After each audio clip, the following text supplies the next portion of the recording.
어머님, 도대체 왜 그 집을 팔았어요? 그 집은 우리 민호의 미래였다고요. 영자는 차분히 대답했지만 손이 살짝 떨렸습니다. 그 집은 내 남편과 나의 인생이었지. 너희 미래는 아니야. 저희는 어디서 살라는 거예요? 그 순간 전화기 너머에서 들려오는 은희의 날카로운 비명이 거실의 공기를 찢었습니다. 두 사람 사이에 쌓였던 숨겨진 감정들이 마침내 폭발하기 시작했습니다. 그리고 이 통화는 오래 묻혀있던 고부 갈등이 끝내 파국으로 치닫는 시작이었습니다. 하지만 아직 그 결말을 아무도 알지 못했습니다. 이야기 시작 전에 구독과 좋아요 눌러주시면 큰 힘이 됩니다. 지금 어디서 듣고 계신지 댓글로도 남겨주세요. 추석날 새벽 공기는 서늘했고 부엌 창문 너머 동이 트며 어렴풋이 부엌이 밝아오기 시작했습니다. 영자는 쌀가루 반죽을 동그랗게 떼어내 송편을 빚고 있습니다. 손바닥으로 조물조물 빚는 동안 3년 전 세상을 떠난 남편의 마지막 말이 자꾸만 귓가에 맴돌았어요. 여보, 나 없으면 외롭겠지만 며느리랑 같이 살지는 마. 영자는 깨에 소를 넣은 송편을 하나씩 빚으며 한숨을 내쉬었습니다. 추석 아침의 햇살이 부엌 바닥을 비스듬히 비추었죠. 영자는 전을 부치기 시작했습니다. 호박전, 동그랑땡, 삼색전까지 기름 냄새가 집안 가득 퍼졌어요. 팔순을 바라보는 나이에도 영자의 손놀림은 여전히 빠르고 정확했습니다. 오전 8시가 되자 가족들이 하나둘 일어나기 시작했습니다. 먼저 거실로 나온 건 손자 민호였어요. 7살 민호는 새 한복을 입고 있었죠. 할머니, 안녕히 주무셨어요. 민호가 해맑게 인사했습니다. 영자는 손자의 머리를 쓰다듬으며 미소 지었어요. 적어도 이 아이만큼은 순수하다고 믿고 싶었습니다. 우리 민호 한복 입으니까 정말 멋있네. 영자가 손자의 볼을 살짝 꼬집자 민호가 까르르 웃었어요. 그 순간 은희가 거실로 나왔습니다. 명품 한복을 차려입은 은희는 부엌을 한번 쓱 둘러보더니 인상을 찌푸렸죠. 어머님, 아침부터 고생이 많으시네요. 말은 그렇게 했지만 은희의 표정은 달랐습니다. 코를 살짝 찡그리며 기름 냄새가 싫다는 듯한 표정을 지었어요. 영자는 그런 며느리의 표정을 놓치지 않았습니다. 차례상을 차리는 시간이 되었습니다. 영자가 정성껏 준비한 음식들을 하나씩 상에 올리고 있을 때 은희는 거실 소파에 앉아 핸드폰만 들여다보고 있었어요. 동지는 아버지 영정사진 앞에 향을 피우며 절을 했지만 그마저도 형식적이었죠. 차례가 끝나고 온 가족이 식탁에 둘러앉았습니다. 영자가 새벽부터 준비한 명절 음식들이 가득 차려져 있었어요. 그런데 은희가 젓가락을 들더니 한 입 먹고는 바로 내려놓았습니다. 어머님, 요즘 누가 이런 기름진 음식을 먹어요? 콜레스테롤 때문에 저희는 못 먹겠어요. 은희의 말에 영자의 가슴이 철렁 내려앉았습니다. 새벽부터 일어나 정성껏 준비한 음식을 단 한마디로 무시하는 며느리의 말이 너무나 서운했거든요. 하지만 영자는 꾹 참고 아무 말도 하지 않았습니다. 그래도 명절인데 조금은 먹어야지. 동진이 아내를 가볍게 나무랐지만 그것도 진심은 아닌 것 같았어요. 영자는 혼자 묵묵히 밥을 먹었습니다. 입안에서 씹히는 음식이 모래알처럼 까슬까슬했죠. 그때였습니다. 민호가 갑자기 울먹이기 시작했어요. 처음에는 작게 훌쩍이더니 점점 울음소리가 커졌습니다. 민호야, 왜 그래? 어디 아파? 영자가 놀라서 물었어요. 민호는 눈물을 뚝뚝 흘리며 입을 열었습니다. 할머니, 엄마가 할머니 곧 요양원 보낸다고 했어요. 그럼 민호는 할머니 못 봐요? 뭐라고 했니? 다시 말해봐. 순간 식탁의 공기가 얼어붙었습니다. 은희의 얼굴이 하얗게 질렸고 동지는 놀란 눈으로 아내를 쳐다봤어요.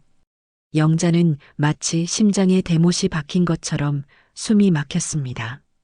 가슴 한가운데서 시작된 통증이 온몸으로 퍼져나갔어요. 민호야, 그게 무슨 소리니? 언제 엄마가 그런 말을 했어? 영자의 목소리가 떨렸습니다. 손에 들고 있던 숟가락이 달그락 소리를 내며 바닥에 떨어졌어요.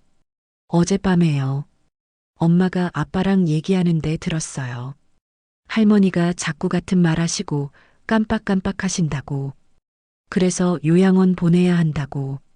민호의 말 한마디 한마디가 영자의 가슴에 비수처럼 꽂혔습니다. 73년을 살아오면서 이렇게 배신감을 느낀 적이 있었을까요? 민호야, 그만해.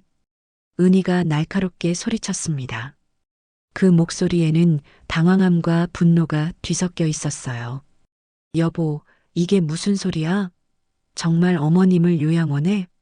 동진이 아내에게 물었지만 그 목소리에는 이미 알고 있었다는 듯한 피로감이 묻어 있었습니다. 아니에요. 민호가 잘못 들은 거예요. 그냥 나중에 혹시 건강이 안 좋아지시면 그때 생각해 보자고 한 거였어요. 은희가 서둘러 변명했지만 이미 늦었습니다. 영자는 모든 것을 알아버렸어요. 아들 내외가 자신을 어떻게 생각하고 있는지, 무엇을 계획하고 있었는지 말이죠. 영자는 천천히 자리에서 일어났습니다. 다리가 후들거렸지만 최대한 의연하게 걸으려고 노력했어요. 나 좀 쉬어야겠다. 짧게 한마디만 남기고 영자는 자기 방으로 들어갔습니다. 방문을 닫는 순간 참았던 눈물이 왈칵 쏟아졌어요. 남편의 경고를 무시하고 아들 내외를 믿었던 자신이 너무나 어리석었습니다. 방 안에서 영자는 침대 끝에 앉아 두 손으로 얼굴을 감쌌습니다. 추석날 아침 가족이 모두 모인 명절에 이런 일이 일어나다니. 거실에서는 은희와 동진이 다투는 소리가 희미하게 들려왔어요. 민호의 울음소리도 간간히 섞여 있었죠. 영자는 서랍장 위에 놓인 남편 사진을 바라봤습니다. 환하게 웃고 있는 남편의 얼굴이 오늘따라 더 그리웠어요. 여보, 당신 말이 맞았어. 내가 너무 어리석었어. 영자가 사진을 향해 속삭였습니다. 영자는 눈물을 닦고 일어섰습니다. 거울을 보니 부은 눈이 금세 티가 났어요. 찬물로 얼굴을 씻고 심호흡을 했습니다. 영자는 방문을 열고 다시 거실로 나갔습니다. 식구들은 여전히 식탁에 앉아 있었지만 분위기는 무거웠어요. 영자가 나타나자 모두 시선을 피했습니다. 어머님, 괜찮으세요? 동진이 조심스럽게 물었어요. 영자는 아들을 보며 희미하게 웃었습니다. 그래, 괜찮아. 영자는 방으로 돌아와 침대에 앉아 있었습니다. 거실에서는 여전히 은희와 동진이 낮은 목소리로 대화하는 소리가 들렸어요. 아마도 자신을 어떻게 할지 의논하고 있겠죠. 영자는 침대 맡 서랍장을 열었습니다. 거기엔 남편과 찍은 사진들이 차곡차곡 쌓여 있었어요. 제일 위에 있던 사진은 남편이 췌장암 진단을 받기 한 달 전에 찍은 것이었습니다. 2021년 봄 벚꽃이 만개했던 날이었죠. 남편은 그때까지만 해도 건강했어요. 누가 봐도 60대 후반으로는 보이지 않을 만큼 정정했습니다. 그런데 단 6개월 만에 뼈만 남은 앙상한 모습으로 변해버렸죠. 영자는 사진을 가슴에 안았습니다. 남편이 병실 침대에 누워 자신의 손을 꼭 잡고 했던 말이 또다시 떠올랐어요. 여보, 내가 죽고 나면 애들이 분명 당신한테 같이 살자고 할 거야. 절대 허락하지 마. 그 애는 겉으로는 착한 척하지만 속은 다르다고. 그때 영자는 남편의 손을 잡으며 울먹였습니다. 당신 무슨 소리야? 우리 며느리가 왜 그래? 동진이도 있는데. 남편은 힘겹게 고개를 저었어요. 산소호흡기를 끼고 있어서 말하기도 힘들었지만 꼭 해야 할 말이라는 듯 계속했습니다. 동진이는 착한 놈이야. 하지만 너무 착해서 문제지. 은희 말이라면 뭐든 따르잖아. 내가 몇 번을 봤어. 명절 때마다 선물 챙기는 것도, 돈 얘기할 때 눈빛 변하는 것도 다 봤다고. 영자는 그때만 해도 남편이 병 때문에 예민해진 거라고 생각했습니다. 하지만 이제와 돌이켜보니 남편의 눈은 정확했어요. 기억을 더듬어 보니 정말 그랬습니다. 명절마다 친척들이 가져온 선물 더미 중에서 은희는 항상 제일 비싼 것들만 골라서 챙겼어요. 백화점 상품권이나 현금 봉투는 당연하고 한우 선물 세트나 굴비 세트 같은 것들도 자연스럽게 자기 차에 실었죠. 어머님은 이런 기름진 거 드시면 안 되잖아요. 저희가 가져가서 처리할게요. 그때는 며느리가 시어머니 건강을 걱정해 주는 줄 알았습니다. 영자는 한숨을 깊게 내쉬었어요. 어쩜 그렇게 속을 수 있었을까요? 또 다른 기억이 떠올랐습니다. 남편이 항암 치료를 받던 시절이었어요. 영자는 병원과 집을 오가며 간병에 지쳐 있었죠. 그때 은희가 병문안을 왔습니다. 하지만 병실에 들어오자마자 마스크를 3개나 겹쳐 쓰고는 창가에서 멀찍이 서 있었어요. 어머님, 저 감기 기운이 있어서 가까이 가면 안 될 것 같아요. 아버님께 옮기면 큰일이잖아요. 그런데 병실을 나가자마자 마스크를 벗고 동진에게 말하는 걸 영자가 우연히 들었습니다. 병원 냄새가 너무 역해. 그리고 아버지 방에서 나는 그 냄새. 노인네 냄새가 너무 심해서 못 있겠어. 영자는 그때 가슴이 찢어지는 것 같았습니다. 평생을 성실하게 살아온 남편을 그저 냄새나는 노인 취급하다니요. 하지만 아들이 상처받을까봐 못 들은 척했어요. 그게 실수였습니다. 남편이 숨을 거두던 날도 은희는 끝까지 오지 않았습니다. 동진이 아내에게 전화를 걸었지만 은희는 핑계를 댔죠. 여보, 민호가 갑자기 열이 나서 병원에 가야 해요. 아버님 임종은 죄송해요. 하지만 나중에 알고 보니 그날 은희는 친정어머니와 백화점에서 쇼핑하고 있었어요. 동진의 사촌 동생이 우연히 목격했던 겁니다. 영자는 그 사실을 알고도 아들에게 말하지 않았습니다. 아버지를 잃은 아들이 아내한테까지 배신당했다는 걸 알면 얼마나 힘들까 싶어서요. 남편의 장례식 날 은희는 검은 상복을 입고 눈물을 뚝뚝 흘렸습니다. 조문객들 앞에서는 슬픔에 잠긴 며느리 역할을 완벽하게 해냈죠. 하지만 영자는 봤습니다. 조문객이 없을 때 은희가 핸드폰으로 부동산 앱을 보고 있는 거요. 시아버지 장례식장에서 집값을 검색하고 있었던 겁니다. 영자는 침대에서 일어나 창가로 걸어갔습니다. 창밖으로는 아파트 단지의 놀이터가 보였어요. 어린아이들이 부모와 함께 그네를 타고 있었습니다. 평화로운 풍경이었죠. 하지만 영자의 마음은 전혀 평화롭지 않았어요. 내가 정말 바보였구나. 영자가 혼잣말을 했습니다. 남편이 그렇게 경고했는데도 무시했던 자신이 한심했어요. 2년 전 은희가 눈물을 글썽이며 찾아왔을 때 영자는 완전히 속아 넘어갔습니다. 어머님, 저희가 정말 어머님을 모시고 싶어요. 민호도 할머니랑 같이 살고 싶대요. 이 큰 집에 혼자 계시면 얼마나 적적하세요. 그때 은희는 영자의 손을 꼭 잡으며 말했었죠. 손길이 따뜻했어요. 표정도 진심인 것 같았습니다. 영자는 그만 무너지고 말았어요. 남편이 떠난 후 너무나 외로웠거든요. 혼자 먹는 밥상이 얼마나 쓸쓸한지, 혼자 보는 텔레비전이 얼마나 적막한지 아무도 모를 거예요. 그래서 허락했습니다. 남편의 유언을 어기고 며느리와 함께 살기로 한 거죠. 처음 몇 달은 괜찮았어요. 은희도 나름대로 시어머니를 챙기는 듯 했고, 민호와 함께하는 시간도 즐거웠습니다. 하지만 시간이 지날수록 은희의 본색이 드러나기 시작했어요. 어머님, 통장 정리 좀 하셔야겠어요. 요즘 보이스피싱도 많잖아요. 제가 관리해 드릴까요? 어머님, 이 집 너무 커요. 관리비도 많이 나가고. 작은 집으로 옮기시는 게 어때요?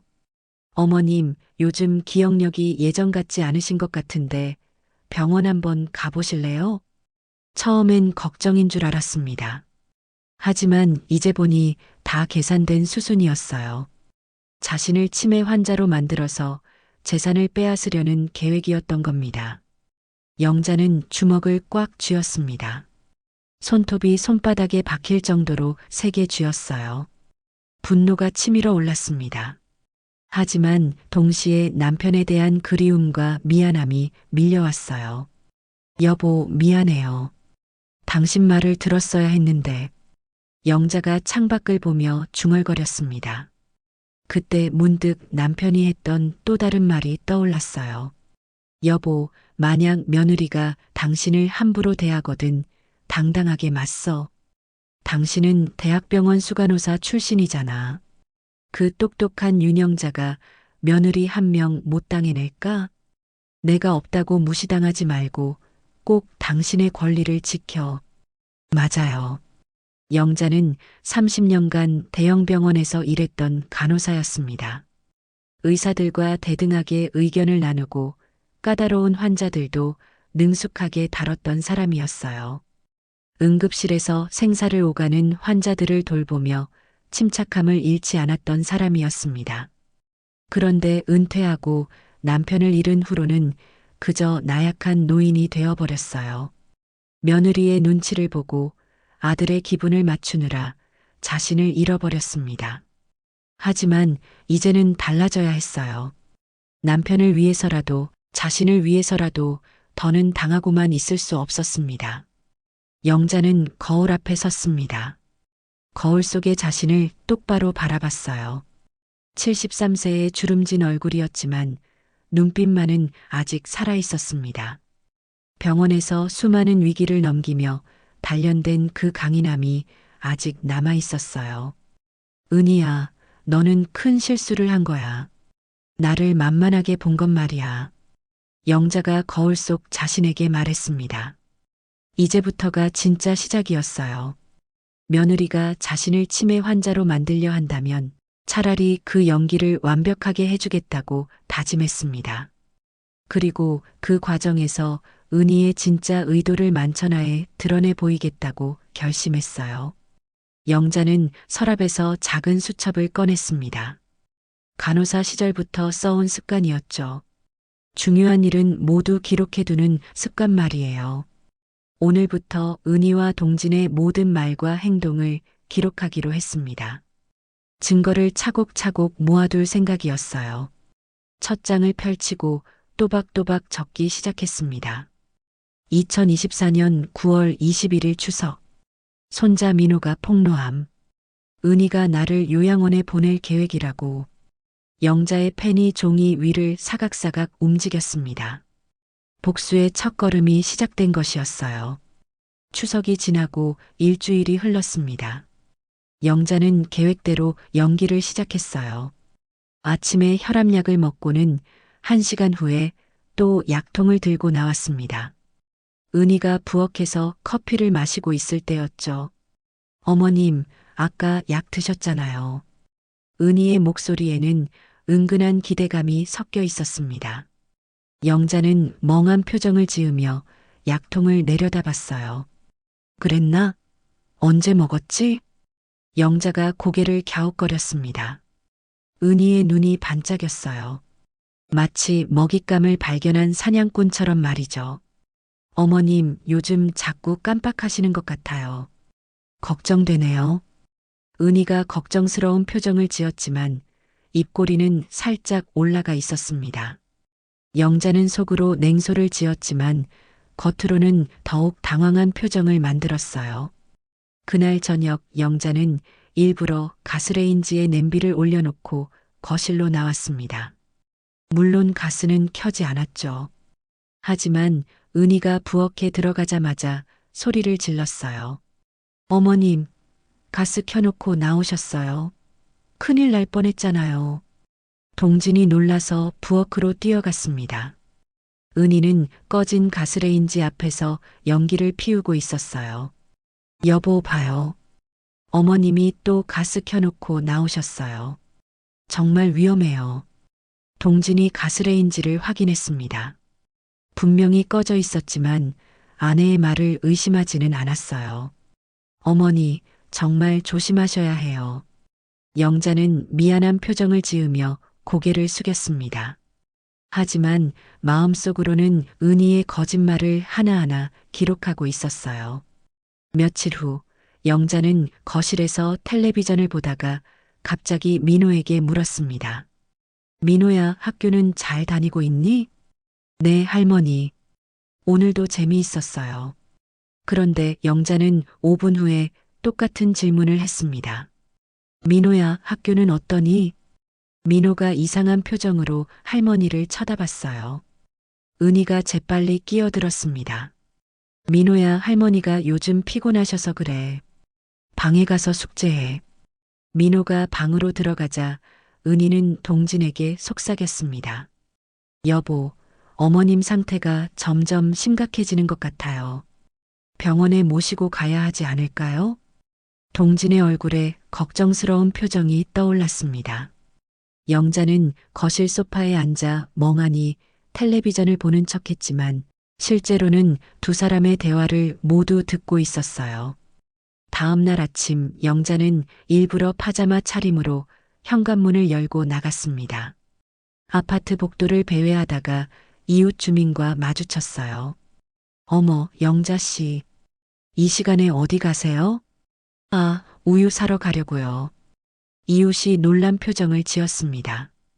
영자가 파자마 차림인 걸 보고 뭔가 이상하다고 생각한 거죠. 그때 은희가 급하게 뛰어나왔습니다. 어머님, 여기 계셨네요. 걱정했잖아요. 은희가 이웃에게 설명했습니다. 어머님이 요즘 좀 헷갈려 하세요. 죄송합니다. 이웃이 안타까운 표정으로 영자를 바라봤어요. 영자는 속으로 쓴웃음을 지었습니다. 완벽한 연기였어요. 집으로 돌아온 후 은희는 즉시 전화를 걸었습니다. 영자는 방문을 살짝 열고 들었어요. 엄마, 맞아. 시어머니가 이제 정말 치매 초기 증상이 확실해. 파자마 입고 밖에 나가시더라고. 이제 때가 된 것 같아. 은희의 친정 어머니 목소리가 들렸습니다. 그래, 빨리 병원 데려가서 진단서 받아. 그래야 법적으로도 문제없이 처리할 수 있어. 그렇지, 병원에서 진단받는 게 급할 것 같아. 그리고 요양원에 보내면 이 집 팔고 엄마 있는 동네로 이사할 거야. 큰 평수 살 수 있을 거야. 그리고 나머지 돈은 엄마 좀 드릴게. 영자는 주먹을 꽉 쥐었습니다. 법적으로 처리한다니. 자신의 재산을 노리고 있는 게 확실했어요. 그날 저녁 식사 시간, 영자는 밥을 먹다 말고 갑자기 숟가락을 내려놓았습니다. 어머니, 왜 그러세요? 동진이 물었어요. 영자는 잠시 멍한 표정을 지었다가 말했습니다. 아침을 안 먹었나 봐. 배가 고프네. 어머님, 방금 저녁 드시는 중이에요. 은희가 재빨리 끼어들었습니다. 동진의 표정이 어두워졌어요. 어머니, 정말 병원 한번 가보시는 게. 싫어. 난 멀쩡해. 영자가 갑자기 소리를 질렀습니다. 치매 환자들이 자주 보이는 반응이었죠. 사실 영자는 병원에서 수많은 치매 환자를 봐왔기 때문에 그들의 행동 패턴을 정확히 알고 있었어요. 민호가 놀라서 울기 시작했습니다. 영자는 마음이 아팠지만 연기를 멈출 수 없었어요. 이 모든 게 은희의 본색을 드러내기 위한 계획이었으니까요. 미안해, 민호야. 할머니가 왜 그랬지? 영자가 손자의 머리를 쓰다듬으며 말했습니다. 민호는 할머니를 걱정스러운 눈빛으로 바라봤어요. 밤이 되자 영자는 자기 방에서 일기를 썼습니다. 오늘 하루 동안 은희가 한 말과 행동을 빠짐없이 기록했어요. 특히 친정 어머니와의 통화 내용은 자세히 적었습니다. 다음 날 은희는 동진을 설득하기 시작했습니다. 여보, 어머님 상태가 정말 심각해요. 어제는 파자마 입고 밖에 나가셨고 오늘은 아침 드신 걸 잊어버리셨잖아요. 하지만 엄마가 평생 멀쩡하셨는데 치매는 갑자기 오는 거예요. 우리가 늦기 전에 대비해야 해요. 민호 생각도 해야 하고요. 동진은 갈등하는 표정이었습니다. 영자는 거실에서 그들의 대화를 듣고 있었어요. 일주일이 지나자 은희의 행동은 더욱 대담해졌습니다. 영자가 없을 때 서랍을 뒤지기 시작했고 통장과 도장 위치를 확인했어요. 영자는 일부러 가짜 통장을 만들어 서랍에 넣어뒀습니다. 진짜 중요한 서류들은 이미 다른 곳에 숨겨뒀죠. 어느 날 오후 영자는 거실에서 앨범을 보고 있었습니다. 남편과 찍은 사진들을 하나하나 넘기고 있을 때 은희가 다가왔어요. 어머님, 이분이 누구세요? 은희가 남편 사진을 가리키며 물었습니다. 영자는 잠시 망설이는 표정을 지었다가 말했어요. 모르겠는데, 낯이 있긴 한데. 은희의 눈이 번쩍였습니다. 즉시 핸드폰을 꺼내 어딘가에 메시지를 보냈어요.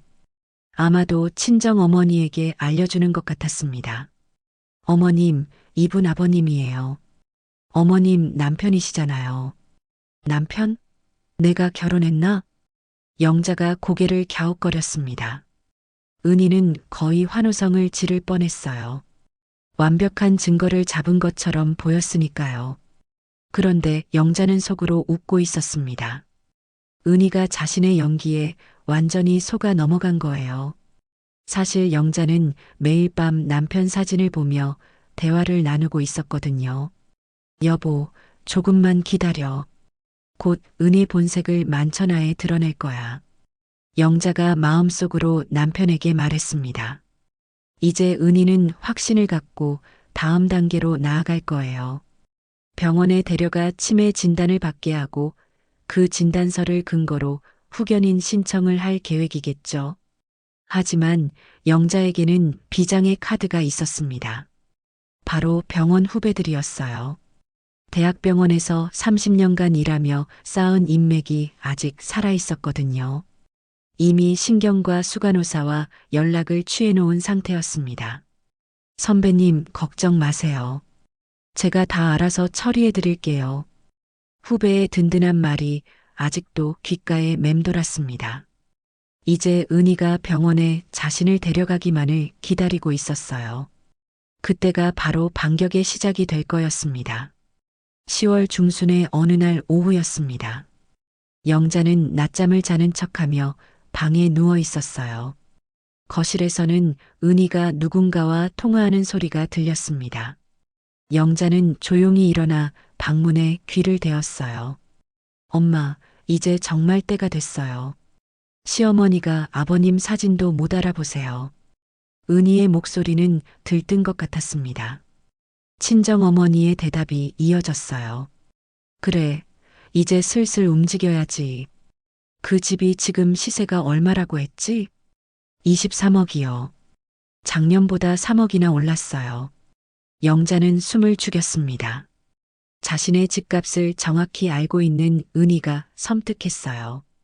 우리 친정 동네로 오면 10억이면 더 좋은 아파트 살 수 있어요. 남은 돈으로는 엄마 아파트도 옮겨드릴게요. 그래, 우리 딸. 그런데 시어머니 요양원은 알아봤니? 네, 시외가게 월 120만 원짜리 찾았어요. 시설은 좀 낡았지만 어차피 오래 계실 것도 아니니까. 영자의 손이 떨렸습니다. 오래 계실 것도 아니라니. 자신이 빨리 죽기를 바라는 거였어요. 그것도 월 120만 원짜리 싸구려 요양원에서 말이죠. 은희야, 법적으로 문제없게 잘 처리해야 해. 문제 없어요. 시아버지가 외아들이었고 시어머니도 형제가 없어요. 완벽해요. 은희의 목소리에는 승리감이 묻어났습니다. 영자는 주먹을 꽉 쥐었어요. 정말 치밀하게 조사했군요. 그리고 엄마, 제가 알아보니까 치매 진단받으면 후견인 신청이 가능하대요. 그럼 모든 재산 관리를 우리가 할 수 있어요. 역시 우리 딸 똑똑해. 그런데 남편은 뭐라고 해? 동진이요? 걱정 마세요. 제 손바닥 아니에요. 시어머니가 위험하다고 하니까 벌써 반은 넘어왔어요. 영자는 가슴이 찢어지는 것 같았습니다. 아들마저 아내에게 완전히 놀아나고 있었어요. 통화가 끝난 후 은희는 또 다른 전화를 걸었습니다. 이번엔 낯선 목소리였어요. 변호사님, 저 박은희입니다. 상담했던 건 진행하려고요. 아, 네. 시어머니 후견인 건 말씀이시죠? 네, 이제 병원 진단서만 받으면 될 것 같아요. 그럼 우선 정신과나 신경과에서 치매 진단서를 받으셔야 합니다. 가능하면 대학병원이 좋고요. 서류는 뭐가 필요하죠? 기본적으로 가족관계 증명서, 주민등록등본, 그리고 재산 목록이 필요합니다. 영자는 은희가 받아 적는 소리를 들었습니다. 정말 꼼꼼하게 준비하고 있었어요. 변호사님, 혹시 시어머니가 저항하면 어떻게 하죠? 치매 진단이 나오면 본인 의사와 관계없이 진행 가능합니다. 법적으로 판단 능력이 없다고 보거든요. 영자는 온몸에 소름이 돋았습니다. 자신을 완전히 무력한 존재로 만들려는 계획이었어요. 저녁이 되자 동진이 퇴근했습니다. 은희는 즉시 남편에게 다가갔어요. 여보, 오늘 어머님이 또 그러셨어요. 혼자 중얼거리시면서 돌아다니셨어요. 정말? 엄마가? 응, 그리고 점심 드신 것도 잊어버리고 또 밥 달라고 하셨어요. 거짓말이었습니다. 영자는 점심을 먹지 않았어요. 일부러 굶었던 거죠. 하지만 동진은 아내의 말을 그대로 믿었습니다. 이제 정말 병원에 모시고 가야겠네. 내일 시간 낼 수 있어? 같이 모시고 가자. 그래, 내일 오전에 반차 낼게. 영자는 방에서 그들의 대화를 듣고 있었습니다. 드디어 병원에 가는군요. 하지만 걱정은 없었어요. 이미 모든 준비를 마쳤으니까요. 그날 밤 영자는 미리 연락해둔 병원 후배에게 문자를 보냈습니다. 내일 아들 내외와 함께 갈 거야. 부탁한 대로 해줘. 네, 선배님. 걱정 마세요. 다 준비했습니다. 답장이 왔습니다. 영자는 안심이 되었어요. 다음 날 아침 은희는 평소보다 일찍 일어나 화장을 했습니다. 마치 중요한 행사에 가는 것처럼 들떠 있었어요. 어머님, 오늘 병원 가요. 건강검진 받으셔야 해요.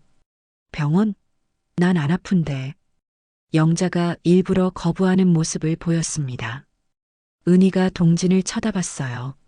엄마, 그래도 검사는 받아보셔야 해요. 예방이 중요하잖아요. 동진이 부드럽게 설득했습니다. 영자는 마지못해 따라 나서는 척했어요. 병원 가는 차 안에서 은희는 계속 영자를 관찰했습니다. 무슨 증상이라도 더 찾아내려는 것 같았어요. 어머님, 여기가 어딘지 아세요? 글쎄, 처음 보는 곳 같은데. 영자가 창밖을 멍하니 바라봤습니다. 사실은 이 길을 수천 번도 넘게 다녔던 곳이었어요. 대학병원으로 가는 길이었거든요. 병원에 도착하자 은희가 먼저 접수를 했습니다.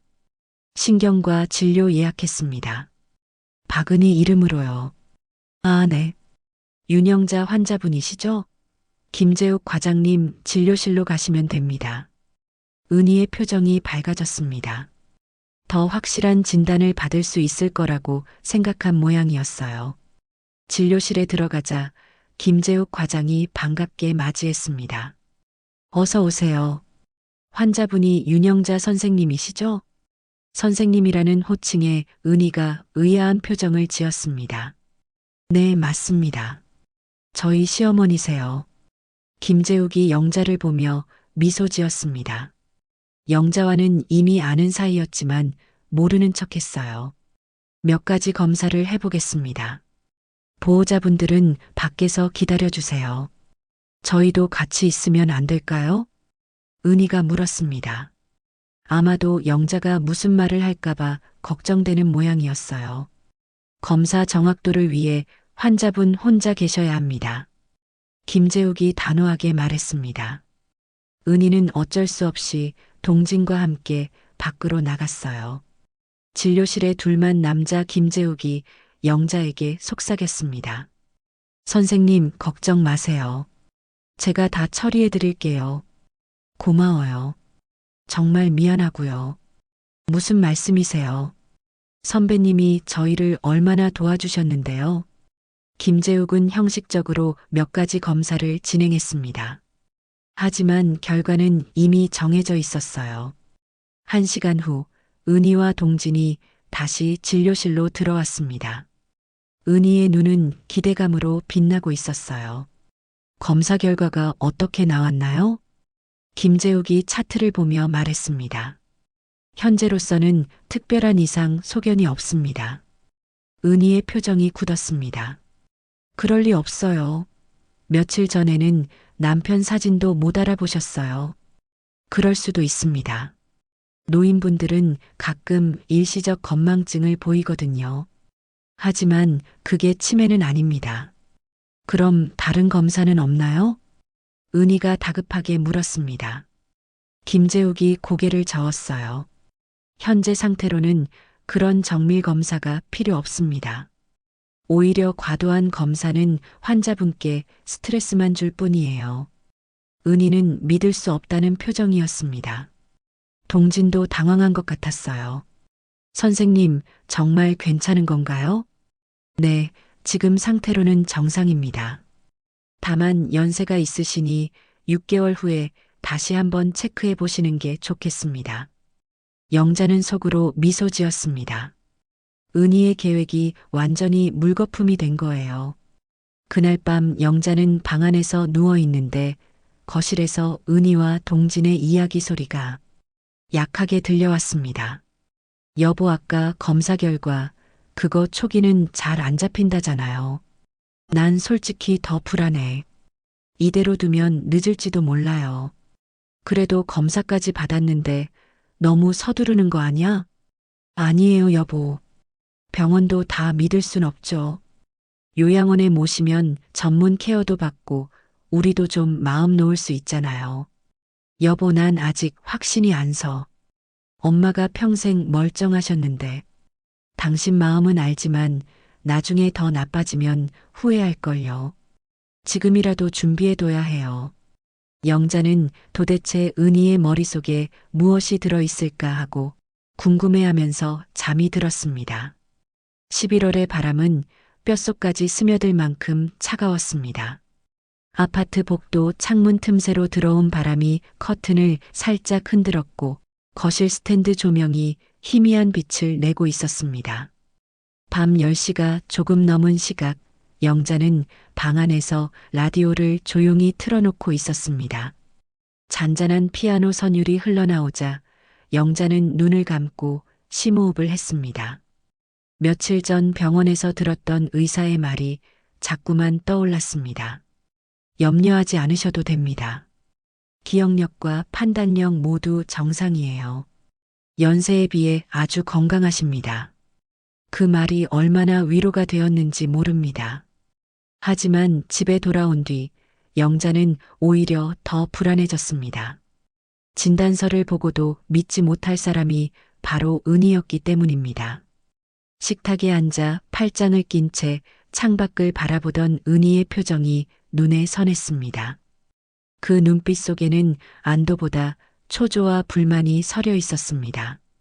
영자는 그때 직감했습니다. 은희가 또 다른 계획을 꾸미고 있다는 걸.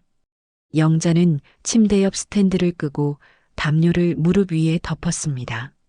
라디오의 은은한 음악이 마음을 조금은 가라앉혀 주었습니다. 하지만 집안의 정적은 쉽게 안심을 주지 못했습니다. 그때였습니다. 현관문이 철컥 열리는 소리가 들렸고 무겁고 낯선 신발 소리가 복도 바닥을 울렸습니다. 영자의 심장이 순간 철렁 내려앉았습니다. 그녀는 천천히 몸을 일으켜 방문을 열었습니다. 거실에는 구급대원 2명이 서 있었습니다. 손에는 접이식 들것을 들고 있었고 형광색 조끼가 스탠드 불빛에 번들거렸습니다. 그들 뒤에서 은희가 어딘가 다급해 보이는 표정으로 서 있었습니다.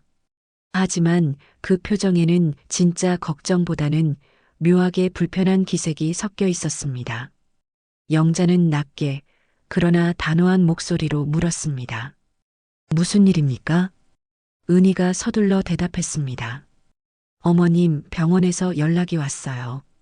지난번 검사 결과가 이상하다네요. 빨리 가셔야 해요. 영자는 순간 눈을 가늘게 뜨고 은희를 바라봤습니다. 진단 결과를 통보받은 적도 없고 몸 상태도 평소와 다름없는데 병원으로 가야 한다니 어리둥절했습니다. 차분하게 그러나 단호히 말했습니다. 나는 괜찮아요. 오늘도 낮에 시장 다녀오고 마트도 갔습니다. 무슨 병원입니까? 구급대원 중 한 명이 조심스럽게 다가서며 말했습니다. 가족분이 말씀하시길 어르신께서 최근 기억력 저하가 심하다고 하셨습니다. 안전을 위해 병원에서 다시 검사를 받으시는 게 좋겠습니다. 영자는 고개를 저으며 목소리를 높이지 않고 또박또박 말했습니다. 그런 증상 없습니다. 억지로 나를 데려가려 하지 마세요. 바로 그때였습니다. 현관문이 다시 열리더니 이웃집 김씨 아저씨가 외투를 걸친 채 복도로 나왔습니다. 소란스러운 소리를 듣고 나선 것이었습니다. 뒤이어 문이 덜컥덜컥 열리며 다른 이웃들도 복도에 얼굴을 내밀었습니다. 사람들의 시선이 거실 안쪽으로 향했습니다. 김 씨가 팔짱을 낀 채 묻습니다. 이 밤중에 무슨 소란입니까?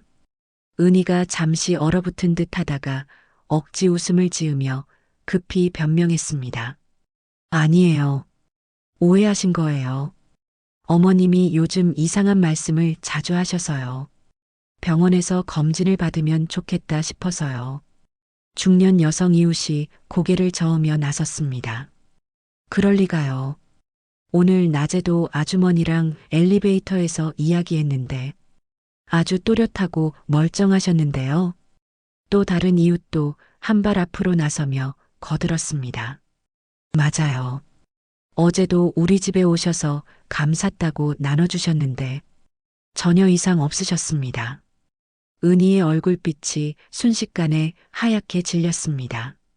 구급대원들도 서로 눈치를 보며 더는 말을 잇지 못했습니다. 복도 쪽에서 누군가가 조용히 그러나 똑똑히 말했습니다. 이거 경찰 불러야 하는 거 아닙니까? 은희는 두 손을 내저으며 다급히 말했습니다. 아니에요. 정말 오해입니다. 그냥 제가 너무 걱정돼서 그랬던 거예요. 구급대원은 난처한 기색으로 고개를 숙였습니다. 가족분들끼리 먼저 상의하시는 게 좋겠습니다. 그들은 조용히 들것을 들고 나갔습니다. 복도의 이웃들도 하나둘씩 집으로 돌아갔지만 은희를 향한 의심스러운 눈길은 끝내 거두지 못했습니다. 문이 닫히자 집안이 다시 고요해졌습니다. 동지는 거실 한가운데 서서 팔짱을 낀 채 은희를 바라봤습니다. 그의 표정에는 피로감과 분노가 섞여 있었습니다. 도대체 왜 그런 짓을 한 거야? 엄마가 멀쩡하시잖아. 은희는 두 손을 꼭 쥔 채 고개를 숙였다가 갑자기 얼굴을 들며 반발했습니다. 멀쩡하다니요? 당신이 못 봐서 그렇죠. 밤에는 자꾸 헛소리를 하신다니까요. 동지는 한숨을 길게 내쉬며 고개를 저었습니다. 그렇다 해도 구급차까지 불러서 강제로 데려가면 어떡해. 이웃들이 다 봤잖아. 우리 집이 무슨 꼴이 됐는지 알아? 은희는 더 이상 말을 잇지 못했습니다. 두 사람 사이에는 깊은 침묵이 흘렀습니다. 영자는 방 안에서 그들의 대화를 조용히 듣고 있었습니다. 어깨가 살짝 떨렸지만 눈빛은 이상하게도 차분했습니다. 오히려 예상대로 상황이 흘러가고 있다는 묘한 확신이 들었습니다. 영자는 서랍에서 낡은 수첩을 꺼냈습니다. 간호사로 근무하던 시절부터 몸에 밴 습관대로 중요한 일은 모두 기록하기로 했습니다. 펜을 들어 첫 장에 또박또박 글자를 적어 내려갔습니다. 2024년 11월 12일 밤, 은희가 구급차를 불러 강제로 병원으로 이송하려 함. 이웃들의 증언으로 무산됨. 펜촉이 종이를 긁는 소리가 고요한 방 안에 은근히 울렸습니다. 그 소리는 마치 앞으로 펼쳐질 싸움의 서막을 알리는 듯 했습니다. 그날 밤 영자는 창가에 앉아 있었습니다. 밖에는 초겨울의 달빛이 은은하게 쏟아지고 있었고 멀리 놀이터 그네가 바람에 살짝 흔들리고 있었습니다. 그 고요한 풍경 속에서 영자는 손을 무릎 위에 가지런히 얹고 오랫동안 생각에 잠겼습니다. 분노가 서서히 끓어올랐지만 그 속에는 오랜 세월 묵혀온 슬픔이 섞여 있었습니다. 남편의 유언을 지키지 못하고 아들 부부를 믿었던 지난날의 후회가 다시금 가슴을 파고들었습니다. 하지만 이제 더는 물러서지 않겠다는 결심이 굳어졌습니다. 영자는 창밖을 바라보다가 낮게 속삭였습니다. 이제부터는 내가 지켜낼 거야. 차가운 달빛이 영자의 얼굴을 부드럽게 비추었습니다. 그 눈빛은 흔들림 없었고 그 결심은 앞으로의 싸움을 이겨낼 준비가 되어 있는 듯 했습니다. 며칠이 지나고 영자는 한층 더 조용하고 신중해졌습니다. 그날 밤 구급차 사건 이후로 사람들을 더 이상 믿지 않기로 결심했습니다. 자신의 정신 상태를 확실히 증명할 방법을 찾던 영자는 어느 날 새벽 차가운 겨울 공기를 들이마시며 중얼거렸습니다. 이번엔 내가 직접 확인해야 해. 그날 오후 영자는 낡은 외투를 걸치고 혼자 버스를 탔습니다. 가는 길에 2번이나 버스를 갈아타야 했지만 표정 하나 흐트러뜨리지 않았습니다. 대학병원 건물이 보이자 마음속에서 긴장과 다짐이 동시에 밀려왔습니다. 병원 입구의 유리문이 자동으로 열릴 때 영자는 마치 낯선 전장에 들어서는 듯한 심정이었습니다. 접수 창구 앞에 서니 손끝이 살짝 떨렸습니다. 직원에게 주민등록증을 건넬 때도 또렷한 목소리를 내려고 애썼습니다. 정신건강의학과로 예약 없이 왔습니다. 치매 검사를 받고 싶어요. 직원이 의아한 표정으로 고개를 끄덕이며 번호표를 건넸습니다. 대기실의 의자에 앉아 순서를 기다리는 동안 영자는 창밖을 바라보았습니다. 흰색 코트를 입은 젊은 의사들이 빠르게 오가고 있었지만 그 모습이 이상하게도 멀리 있는 사람들처럼 느껴졌습니다. 자신이 왜 이 자리에 앉아 있는지 잠시 허무감이 스쳤지만 곧 입술을 꾹 깨물고 마음을 다잡았습니다. 순서가 되어 진료실 문을 열었을 때 방 안에는 30살쯤 되어 보이는 젊은 여성 의사가 앉아 있었습니다. 책상 위에는 차트와 작은 기록지가 가지런히 놓여 있었고 의사의 눈빛은 맑고 단호했습니다. 어떻게 오셨어요? 의사가 조용히 물었습니다. 영자는 허리를 꼿꼿이 펴고 담담하게 대답했습니다.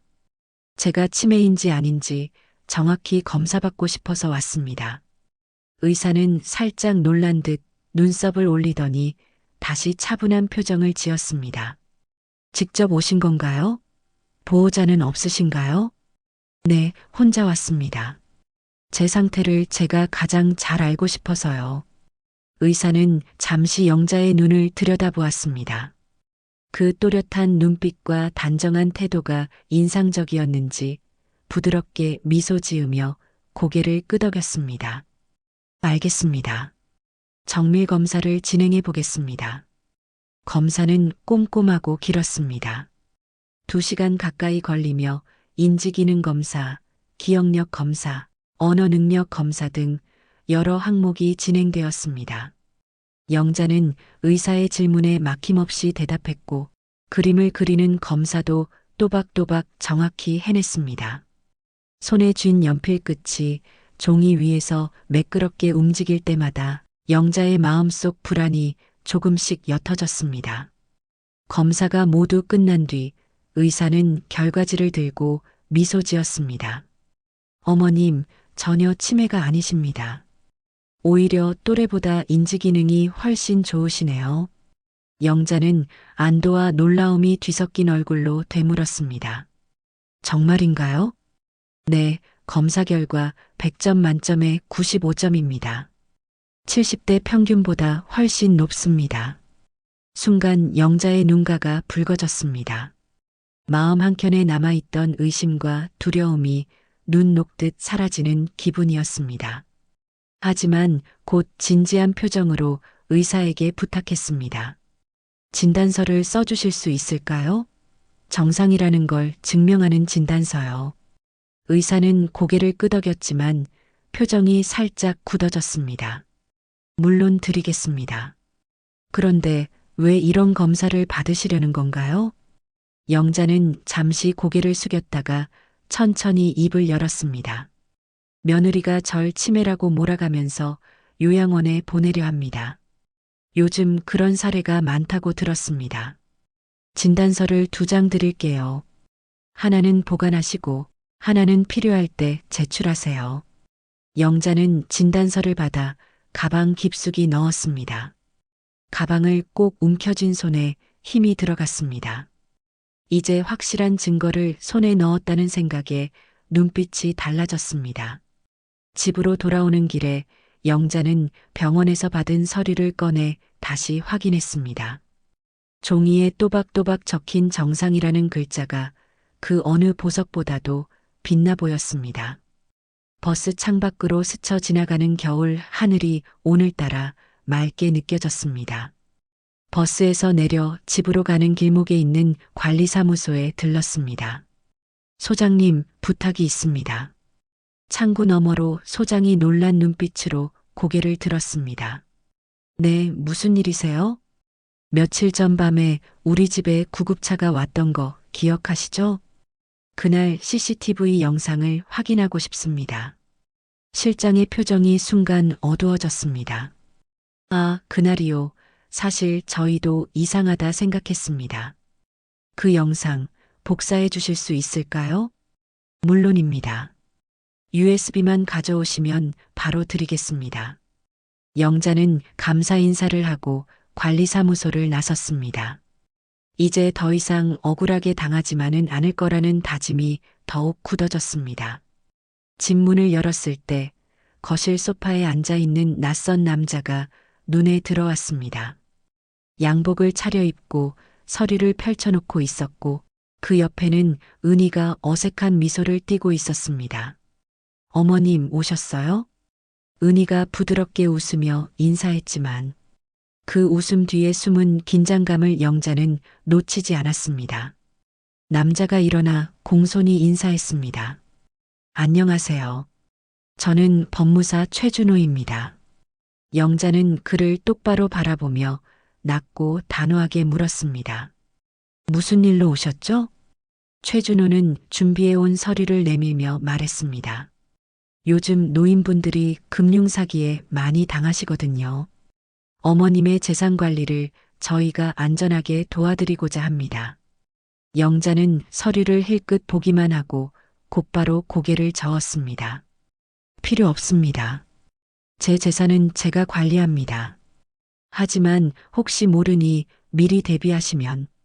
그가 말을 잇자 영자는 한 발 앞으로 다가서며 날카롭게 잘랐습니다. 지금 당장 나가세요. 안 나가면 경찰을 부를 겁니다. 순간 최준호의 얼굴이 굳어졌습니다. 당황한 기색이 역력했지만 결국 서류를 급히 챙겨들고 허둥지둥 나갔습니다.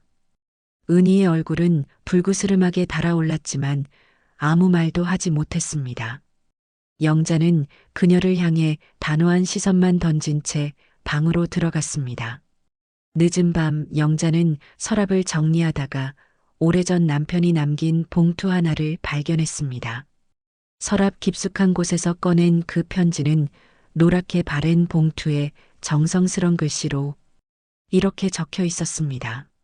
나의 아내에게.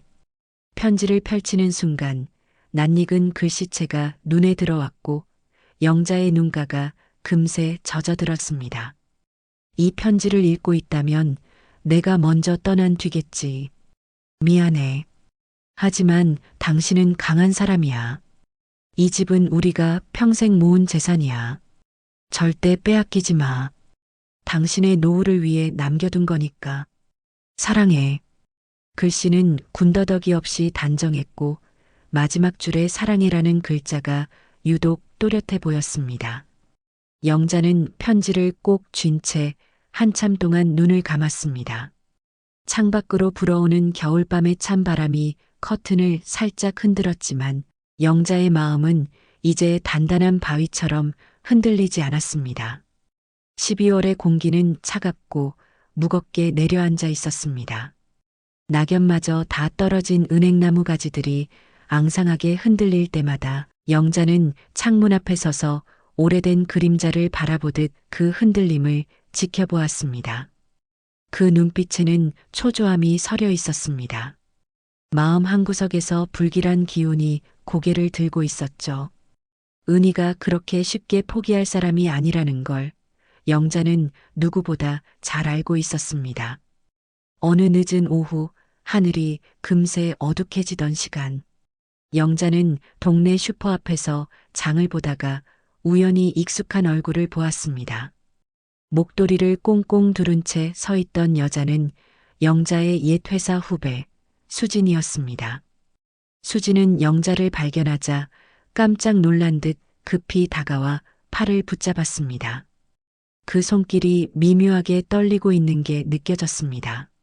선배님 정말 오랜만이에요. 그런데 이상한 얘기를 하나 들려드려야 할 것 같아요. 수진의 목소리는 낮았지만 다급했고 눈빛에는 망설임과 불안이 번지고 있었습니다. 영자는 순간 심장이 쿵 하고 내려앉았습니다. 무슨 일이야? 무슨 얘긴데 그렇게 표정이 심각해? 수진은 주위를 둘러보더니 목소리를 더 낮췄습니다. 며느님이 며칠 전에 병원에 오셨거든요. 그런데 선배님 치매 진단서를 써달라고 하셨어요. 그 말을 듣는 순간 영자의 얼굴이 굳어졌습니다. 숨이 잠시 멎는 듯했고 손끝이 차갑게 식었습니다. 뭐라고? 내가 병원에 간 적도 없는데? 수지는 조심스럽게 고개를 끄덕였습니다. 그러니까요. 원장님도 이상하게 생각하셔서 거절하셨어요. 그런데 사례금을 주겠다고까지 하셨대요. 영자는 믿기지 않는다는 듯 천천히 숨을 들이마셨습니다. 손이 저절로 떨리고 이마에 식은땀이 맺혔습니다. 사례금까지. 그 목소리는 놀람과 분노가 섞여 있었습니다. 수지는 안쓰럽다는 듯 고개를 숙였습니다. 원장님이 저한테도 얘기하시더라고요. 그냥 넘어가면 안 될 것 같다고. 영자는 곧장 병원으로 향했습니다. 발걸음이 무겁게 느껴졌지만 멈추지 않았습니다. 골목 끝에 자리 잡은 오래된 병원 간판이 바람에 살짝 흔들리고 있었고 안으로 들어가자 따뜻한 공기와 함께 소독약 냄새가 코끝을 스쳤습니다. 진료실 문을 열자 중후한 인상의 60대 남자 의사가 안경 너머로 영자를 바라보며 반갑게 맞았습니다. 윤영자 씨 맞으시죠? 얘기 들었습니다. 앉으세요.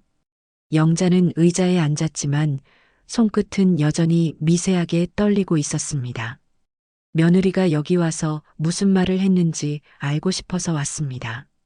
의사는 깊은 한숨을 내쉬며 말을 꺼냈습니다. 며칠 전에 오셔서 어머님께서 판단 능력이 없으니 치매 진단서를 써달라고 하셨습니다. 영자는 눈이 커지고 몸이 앞으로 기울었습니다.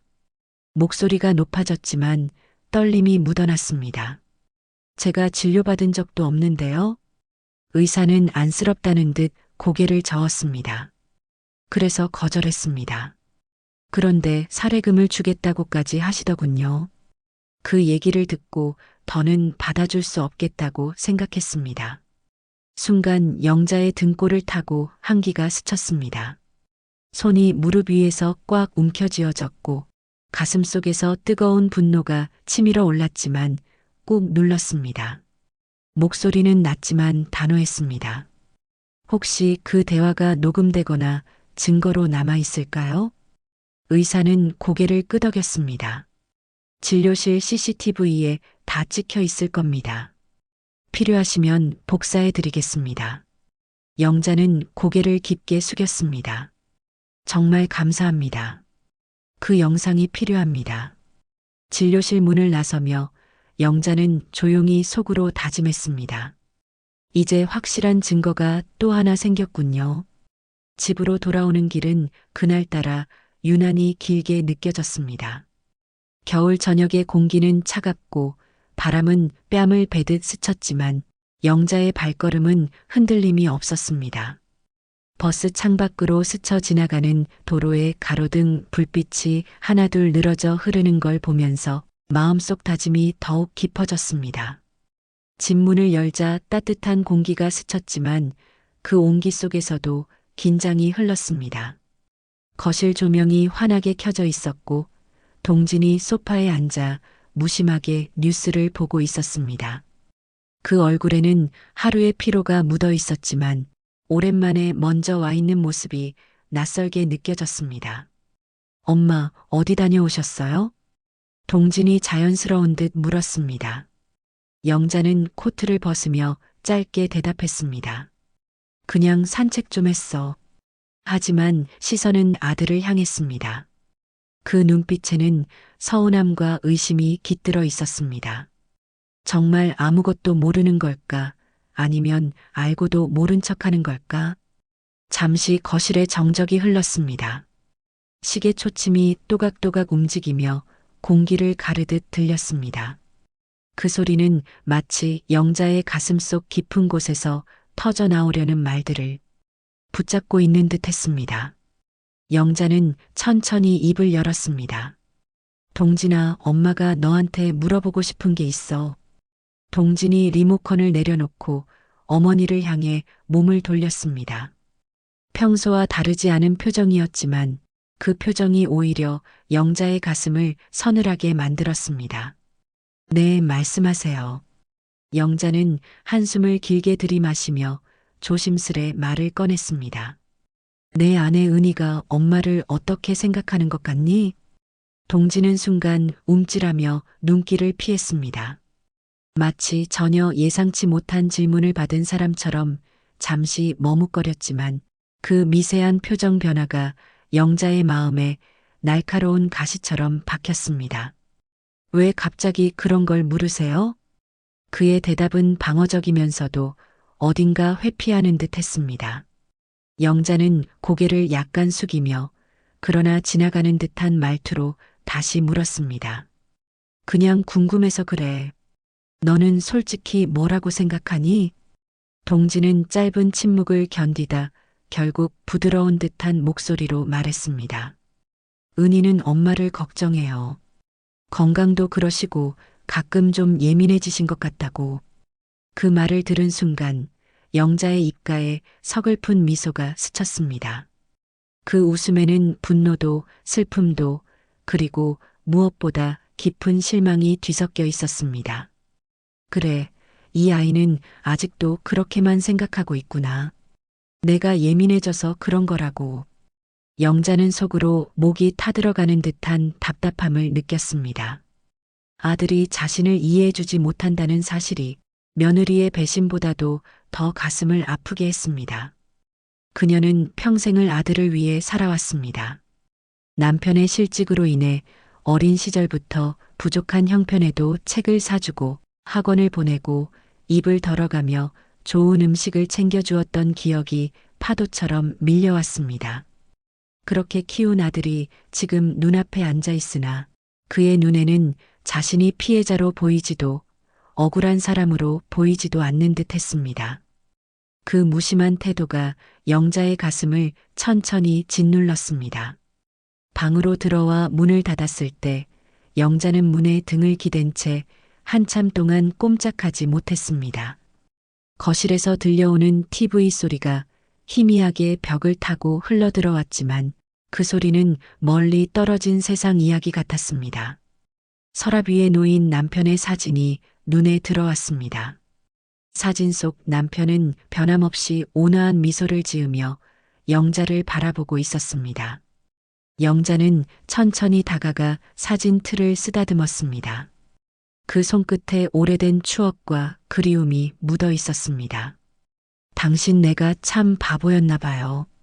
아이가 다 컸다고 믿고 기대했던 게 이렇게 나를 아프게 할 줄은 몰랐어요. 목소리는 낮았지만 떨림이 섞여 있었고 눈가에는 맺힌 눈물이 서서히 흘러내렸습니다. 어릴 땐 손만 잡아도 엄마만 믿겠다던 그 아이가 이제는 엄마보다 그 여자의 말을 더 믿고 엄마를 의심해요. 그 순간 영자의 마음속에서는 오랜 세월 쌓아온 모성애와 기대가 무너져 내리는 듯한 고통이 일렁였습니다. 그녀는 자신의 모든 헌신과 사랑이 결국 이렇게 돌아왔다는 현실 앞에서 다시 한번 숨을 깊게 들이마셨습니다. 그리고 마른 웃음을 지으며 사진 앞에서 다짐하듯 중얼거렸습니다. 당신 말이 맞았어요. 내가 너무 안일했죠. 하지만 이제는 내가 나 자신을 지켜야 할 것 같아요. 눈물을 닦아낸 영자의 눈빛은 조금 전과 달라졌습니다.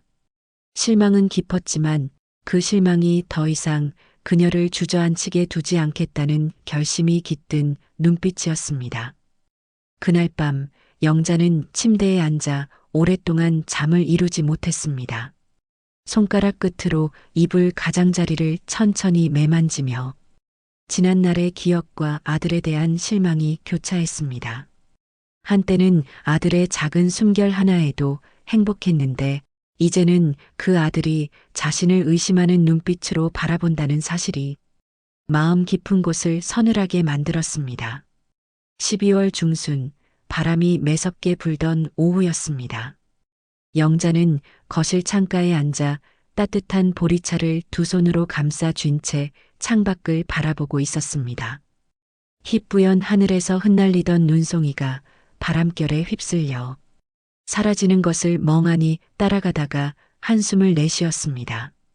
며칠째 이어진 긴장감이 몸과 마음을 더 움츠리게 했습니다.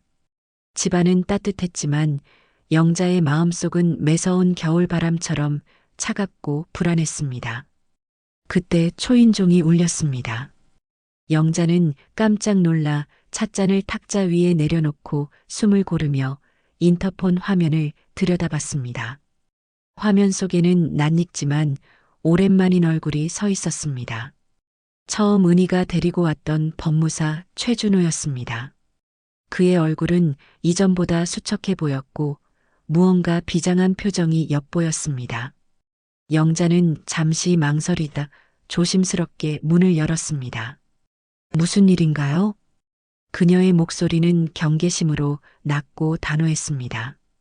현관 앞에 서 있던 최준호는 고개를 숙이며 공손히 인사했습니다. 어머님, 잠시만 얘기 좀 나눌 수 있을까요? 영자는 그의 눈빛을 똑바로 바라보았습니다. 그 안에는 두려움과 망설임이 뒤섞였지만 결심의 흔적이 보였습니다. 그 표정을 읽고 영자는 몸을 옆으로 물리며 거실로 들였습니다. 따뜻한 거실 공기에 들어서자 최준호는 주저앉듯 소파에 앉아 깊은 한숨을 내쉬었습니다. 사실 오늘은 양심 선언을 하려고 왔습니다. 영자는 순간 눈이 가늘어졌습니다. 양심 선언이라니요? 무슨 말씀을 하려는 거죠? 최준호는 잠시 손끝을 비비다가 조심스럽게 가방에서 두꺼운 서류 봉투를 꺼내 테이블 위에 놓았습니다. 그 순간 영자의 심장이 쿵 하고 내려앉는 듯 했습니다. 손끝이 저릿하게 떨리고 등줄기에 한기가 스며드는 듯 했습니다. 서류 봉투 하나였지만 그 안에 담긴 것이 이미 불길함을 예고하고 있었습니다. 이건 며느님이 저에게 의뢰했던 서류들입니다. 어머님을 치매 환자로 몰아 후견인이 되려는 계획이었습니다. 영자의 눈이 크게 휘둥그레졌습니다. 손이 미세하게 떨려 찻잔이 살짝 흔들렸지만 최대한 평정을 유지하려 애썼습니다. 그게 무슨 소리죠? 정말 그런 계획이 있었다는 건가요? 최준호는 고개를 천천히 끄덕이며 입술을 굳게 다물었다가 다시 열었습니다. 저도 처음에는 단순히 재산 관리나 요양 절차를 돕는 일이라 믿었습니다. 하지만 멀쩡하신 어르신을 치매 환자로 몰아가려는 걸 알게 된 뒤로는 제 양심이 허락하지 않았습니다. 영자는 분노와 함께 서늘한 서러움이 뒤섞여 가슴이 먹먹해졌습니다. 어쩌다 며느리가 이렇게까지 됐을까? 그동안 참고 살아온 세월이 주마등처럼 스쳐가며 쓴웃음이 번졌습니다. 그런데 왜 이제야 말하는 겁니까? 영자의 목소리에는 울분이 서려 있었습니다. 최준호는 고개를 떨구고 낮게 대답했습니다. 솔직히 말씀드리면 돈 때문에 망설였습니다. 하지만 제 어머니도 요양원에 계십니다. 진짜 치매를 앓고 계시죠. 멀쩡한 어르신을 돈 때문에 요양원에 보내려는 걸 보고는 더는 방관할 수 없었습니다. 그의 고백에 영자는 잠시 말을 잃었습니다. 붉어진 최준호의 눈가에는 후회와 죄책감이 깊게 배어 있었습니다.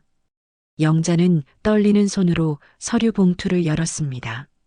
종이를 한 장씩 넘길 때마다 바스락거리는 소리가 고요한 거실에 유난히 크게 울렸습니다. 후견인 신청서, 재산 명세표, 요양원 입소 계약서까지 깔끔히 정리된 문서들이 마치 차갑고 무거운 증거물처럼 눈앞에 펼쳐졌습니다.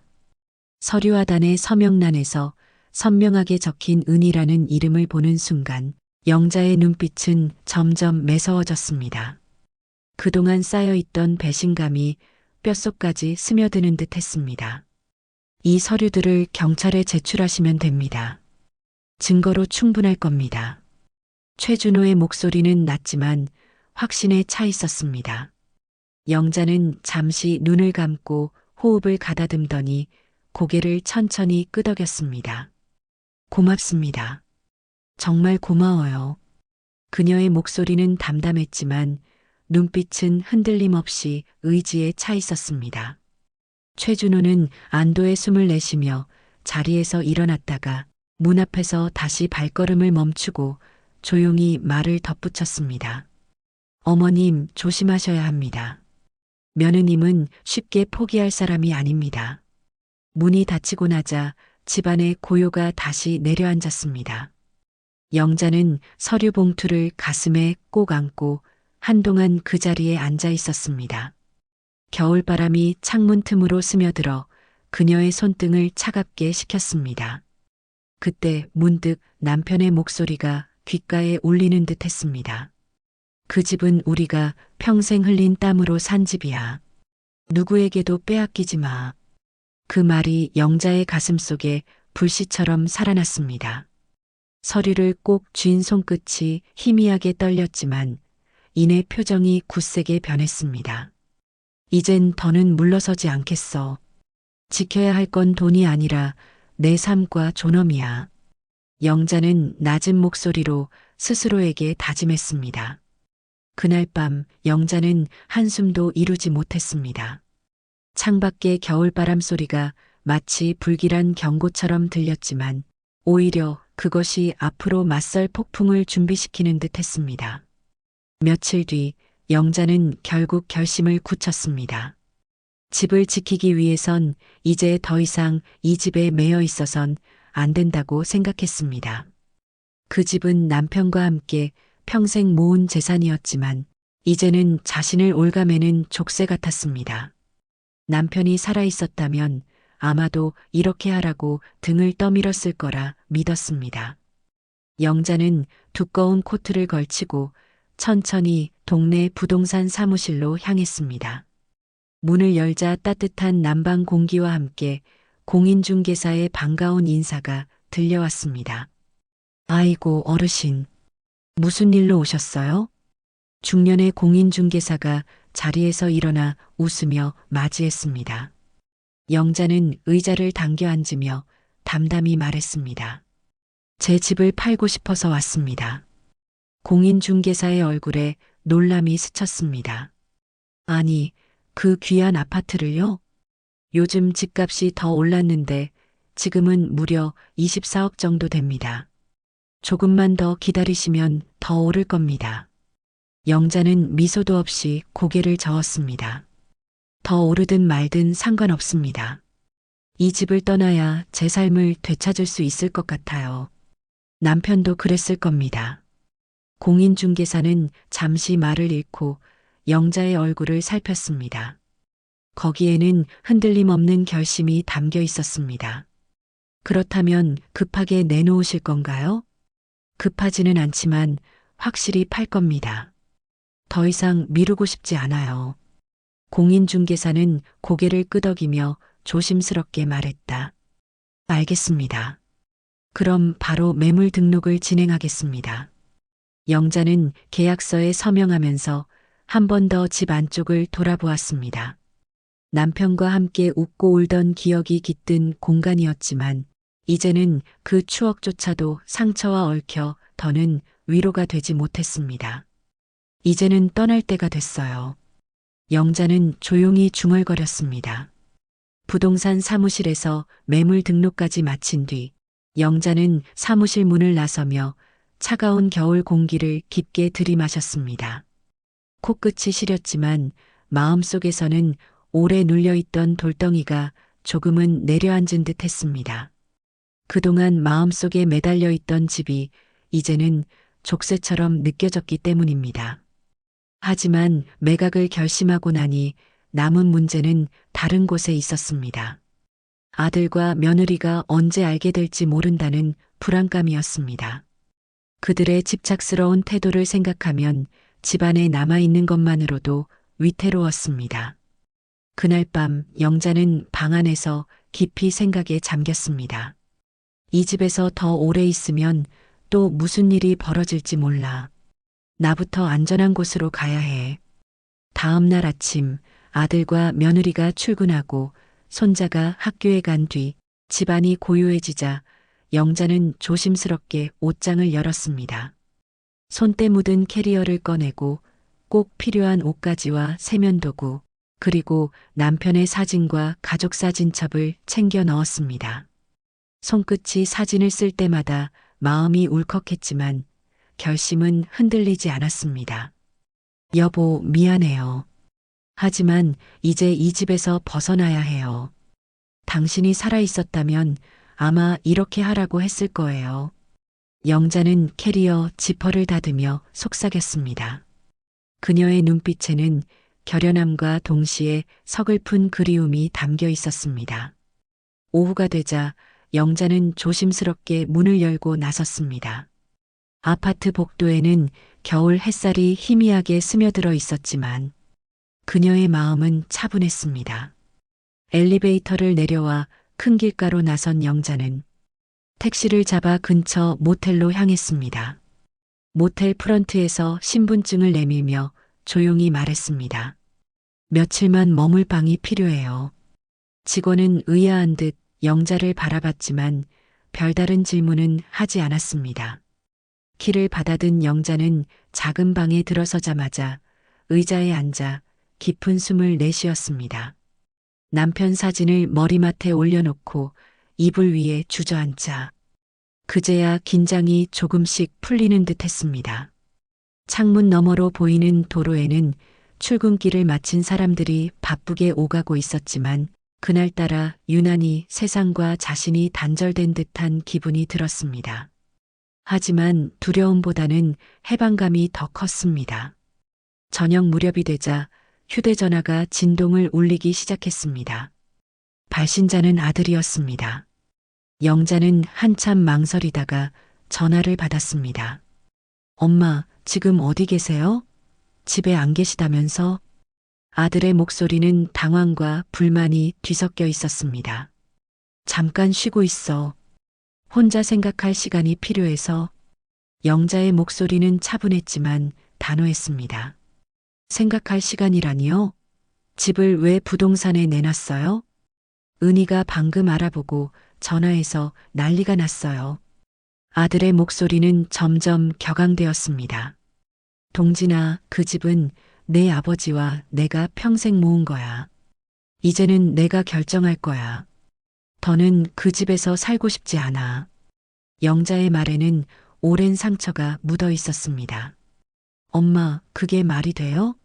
우리가 얼마나 정붙이고 산 집인데. 아들은 설득하려 했지만 이미 결심한 영자의 마음을 돌리기엔 부족했습니다.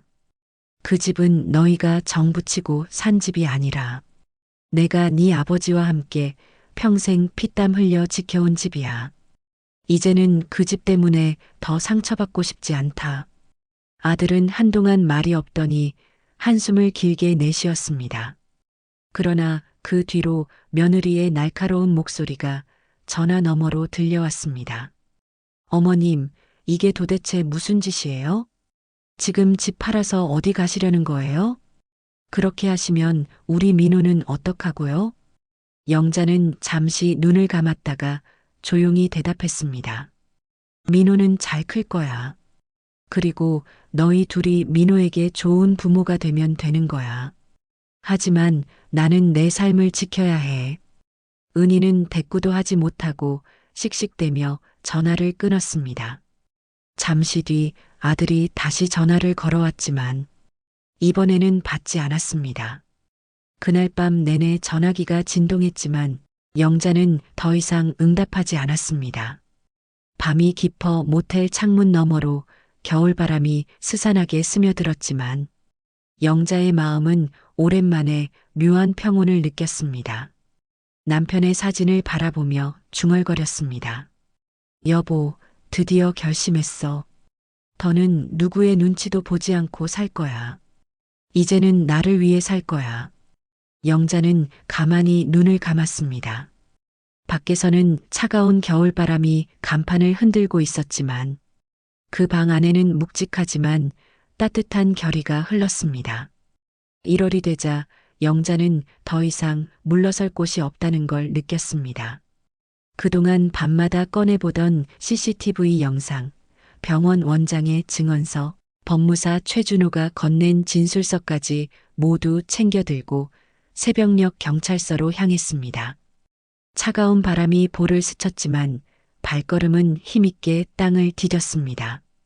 두꺼운 목도리 속에 감춰둔 남편의 낡은 흑백 사진을 손가락으로 살며시 쓸며 조용히 중얼거렸습니다. 여보, 당신이 지키라던 집, 내가 끝까지 지킬게. 이제는 물러서지 않을 거야. 경찰서 로비는 겨울 바람처럼 싸늘했습니다. 번호표를 뽑아 접수대 앞에 서자 손끝이 미세하게 떨렸지만 고개는 끝내 낮추지 않았습니다. 진술서를 쓰는 동안 펜 끝이 종이를 파고드는 듯 했지만 눈빛은 흐트러지지 않았습니다. CCTV 영상을 재생해 본 수사관은 표정이 점점 굳어졌고 잠시 후 낮은 목소리로 말했습니다. 이건 단순한 가족 다툼이 아닙니다. 철저히 수사하겠습니다.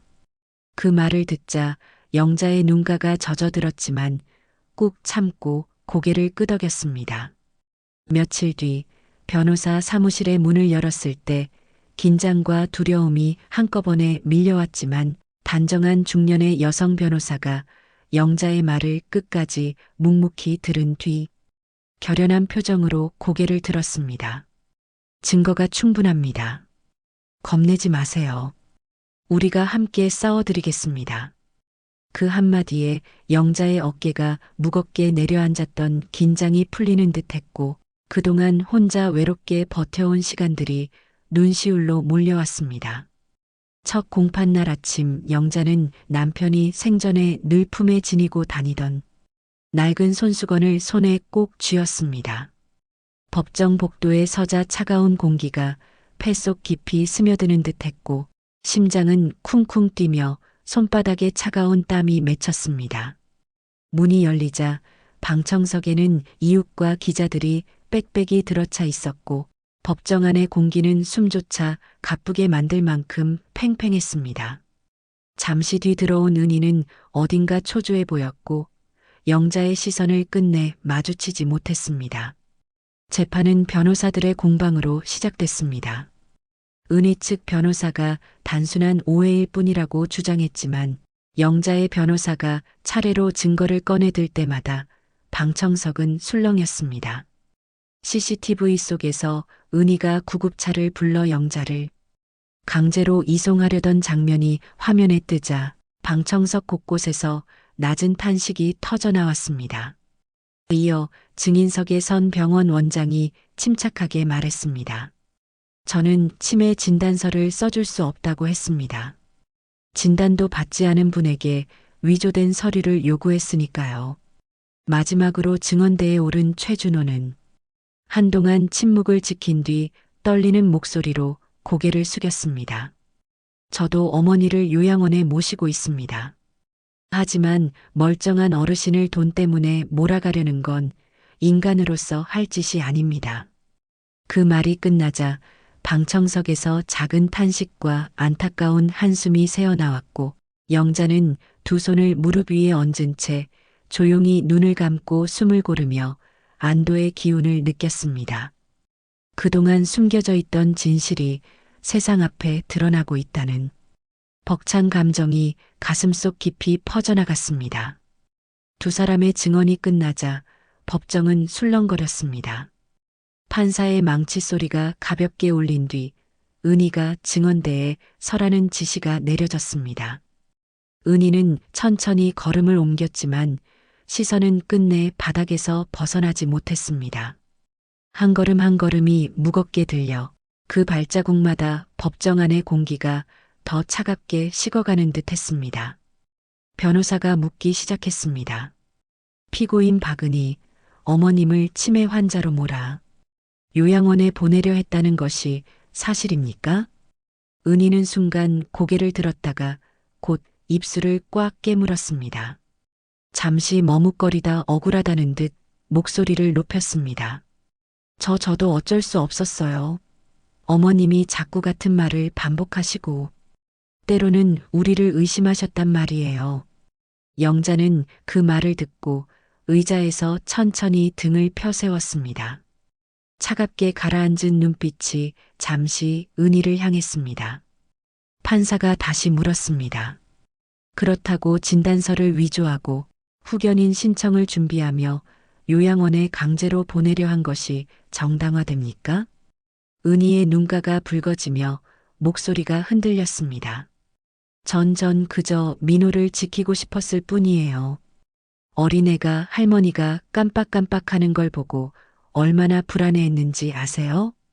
우리 집이 다 어머님 중심으로 돌아가야 한다는 게 얼마나 힘들었는지 아세요? 저도 며느리로서 참을 만큼 참았어요. 방청석에서 탄식이 흘러나왔습니다. 영자는 손가락을 꼭 움켜쥐고 숨을 고르며 스스로를 다잡았습니다. 은희의 항변이 억울함을 가장한 변명임을 너무나 잘 알고 있었기 때문입니다. 변호사가 다시 묻자 은희는 더 격한 목소리로 외쳤습니다. 어머님이 멀쩡하다니요. 가끔은 분명 같은 말을 반복하셨다니까요. 병원도 안 가시고 혹시나 해서 제가 먼저 알아본 건데 그게 그렇게 큰 죄입니까? 판사의 얼굴이 굳어졌습니다. 가끔 깜빡거리는 것은 누구나 나이가 들면 생길 수 있는 일입니다. 그러나 피고인은 환자가 아닌 분을 치매로 몰아 후견인이 되려 했습니다. 그리고 진단서 위조를 시도하고 구급차를 불러 강제로 이송하려 했지요. 그 점을 인정하십니까? 은희는 고개를 푹 숙인 채 한동안 말을 잇지 못하다가 결국 흐느끼듯 말했습니다. 인정합니다. 하지만 저도 무섭고 불안했어요. 이 집도 결국 제 것이 될 줄 알았는데 어머님이 집을 팔겠다고 하셨을 때 모든 게 무너지는 것 같았어요. 저도 인간이에요.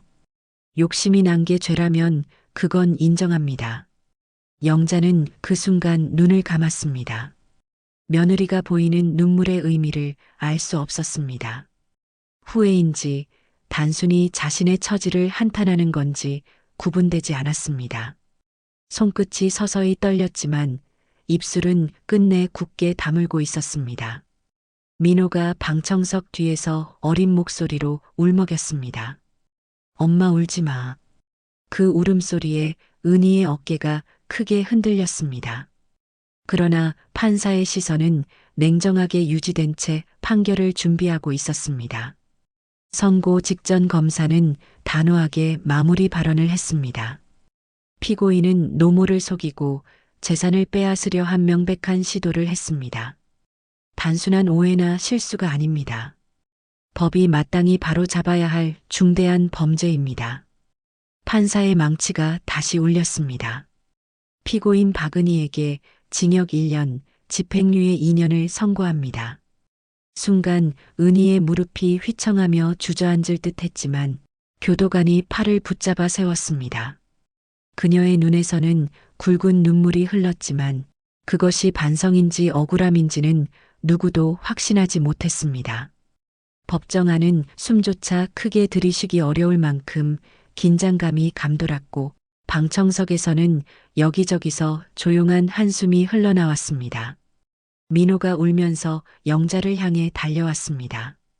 할머니 엄마가 나쁜 거예요? 영자는 잠시 아이의 눈을 바라보다 부드럽게 안아 올리며 조용히 속삭였습니다. 아니란다, 민호야. 엄마가 잠시 길을 잃었던 거야. 벌을 받고 다시 길을 찾을 거야. 뒤이어 다가온 동지는 바닥에 무릎을 꿇고 고개를 깊이 숙인 채 떨리는 목소리로 말했습니다. 어머니 정말 죄송합니다. 제가 너무 어리석었습니다. 엄마 말을 믿지 못하고. 영자는 천천히 손을 뻗어 아들의 어깨를 감싸며 낮은 목소리로 말했습니다. 일어나라. 너도 속은 거잖니. 이제 다시는 이런 일 겪지 말자. 우리는 가족이잖니. 그 말을 듣자 동진의 두 눈에서 후회와 회한이 뒤섞인 눈물이 흘러내렸습니다. 그날 밤 집으로 돌아온 영자는 한동안 불을 켜지 않은 거실에 앉아 있었습니다. 창밖에는 소리 없이 흰 눈이 내려 골목과 지붕 위를 덮고 있었습니다. 영자는 창문 너머로 은빛 가루처럼 내리는 눈발을 바라보다가 조용히 남편의 사진을 꺼내 무릎 위에 올렸습니다. 여보, 당신이 남긴 집과 내 이름 끝까지 지켜냈어. 참 길고도 힘든 싸움이었네. 당신이 없었으면 여기까지 올 수 없었을 거야. 다음 날 아침 동지는 붉게 충혈된 눈으로 어머니를 찾아와 머뭇거리다 말했습니다. 엄마 정말 미안해요. 이제 엄마 말씀부터 먼저 듣겠습니다. 다시는 엄마 혼자 힘들게 하지 않을게요. 영자는 잠시 그를 바라보다 고개를 천천히 끄덕였습니다. 아직 완전히 상처가 아문 것은 아니었지만 아들이 진심으로 후회하고 있음을 느끼며 마음속 깊은 곳에 작은 온기가 스며드는 듯 했습니다. 그날 저녁 영자는 식탁 위에 남편의 사진을 올려두고 따뜻한 국 한 그릇을 정성스레 놓았습니다. 옅은 불빛이 촛불에 일렁이며 벽에 부드러운 그림자를 만들었습니다. 재판이 끝난 후 영자는 마침내 큰 결심을 내렸습니다.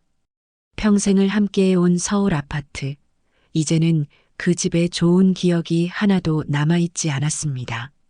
남편과 함께 행복했던 시간보다 며느리의 욕심과 아들의 무심함, 그리고 자신이 당했던 모욕과 고통이 더 선명히 떠올랐습니다. 동진아, 엄마가 집을 팔려고 한다. 영자가 조심스레 꺼낸 말에 동진은 눈을 크게 뜨며 당황했습니다. 어머니, 왜 집을? 거긴 아버지와의 추억이 있는 곳이잖아요. 영자는 잠시 눈을 감았다가 차분히 대답했습니다. 그 추억도 이제 너무 아프다. 그이 집은 더 이상 내게 따뜻한 집이 아니야. 새로운 곳에서 새로 시작하고 싶어. 집은 예상보다 높은 가격에 팔렸습니다. 서울 집값은 오른 채 유지되고 있어 결국 24억의 매매가 성사되었고 세금을 제하고 22억이 손에 들어왔습니다. 영자는 그중 3억으로 전라도의 조용한 소도시 외곽에 있는 아담한 전원주택을 샀습니다. 넓진 않지만 텃밭이 있고 앞마당에 연못과 오래된 매실나무가 서 있는 아늑한 집이었습니다. 남은 돈은 은행에 넣어두며 노후를 든든히 준비했습니다. 아들 동진과 며느리 은희는 재판이 끝난 뒤 서울의 넓은 아파트를 떠나 작은 빌라에서 새 삶을 시작했습니다. 한때 풍요롭다고 생각했던 삶이 무너지고 나니 남은 것은 가족과 신뢰뿐이라는 걸 뒤늦게 깨달았던 겁니다. 동진은 한동안 은희를 용서하지 못해 이혼을 결심했습니다. 변호사와 상담까지 마친 그는 서류를 꺼내 들고 은희에게 차가운 시선을 보냈습니다. 우리 이제 끝내자. 민호에게 상처 주기 전에 끝내는 게 낫다. 하지만 은희는 두 손을 꼭 모으고 눈물을 흘리며 말했습니다. 동진 씨, 제발 한 번만 용서해 주세요. 다시는 그런 짓 안 할게요. 정말 잘못했어요. 처음으로 자신의 잘못을 진심으로 뉘우치는 듯한 표정이었습니다. 민호가 거실 문틈에서 두 사람을 바라보고 있는 것을 본 동진은 긴 한숨을 내쉬었습니다. 결국 그는 이혼을 보류했고 은희에게 마지막 기회를 주었습니다. 다시는 엄마에게, 민호에게 상처 주면 끝이야. 이번이 마지막이야. 은희는 고개를 숙이며 울었습니다. 영자는 아들의 결정을 존중했습니다. 동진아, 너희 둘이 잘 살아보려고 한다면 나는 더 이상 간섭하지 않겠다. 하지만 민호만큼은 지켜야 한다. 동진은 고개를 끄덕이며 대답했습니다. 어머니, 이제야 알겠습니다. 엄마가 그동안 얼마나 외로우셨는지. 이사날 동진은 어머니의 결정을 말리지 않았습니다.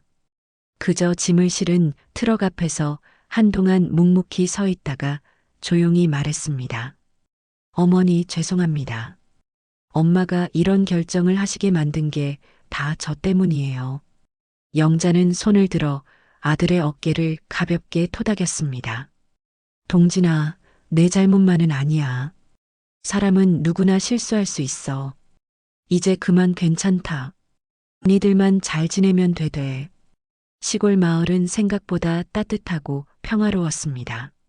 이웃들은 정겨웠고 마을 입구의 작은 경로당은 영자가 금세 친해진 곳이 되었습니다. 어서 오세요. 새로 이사 오셨다면서요? 네, 잘 부탁드립니다. 영자는 반갑게 인사하며 오랜 간호사 경력을 살려 경로당 어르신들의 혈압과 혈당을 재고 건강 상담을 도왔습니다.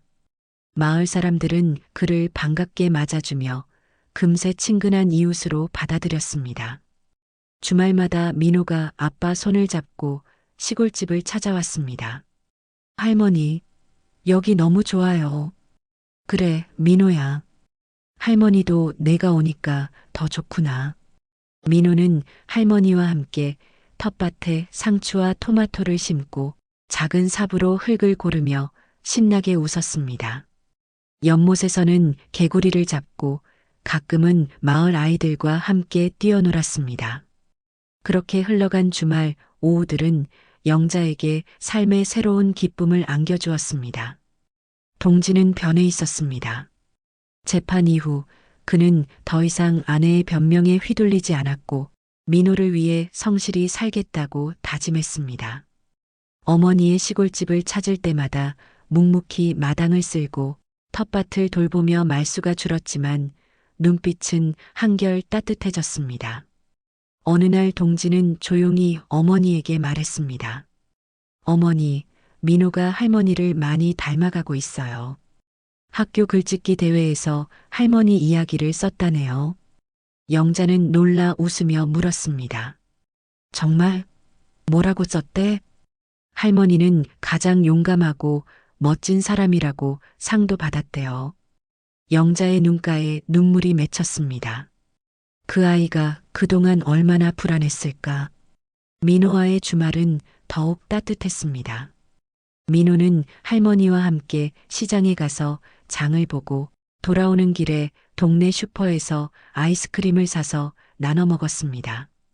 밤이면 할머니의 방에서 같이 동화책을 읽으며 잠이 들었고 아침에는 닭이 우는 소리를 듣고 눈을 뜨며 시골의 정취를 즐겼습니다.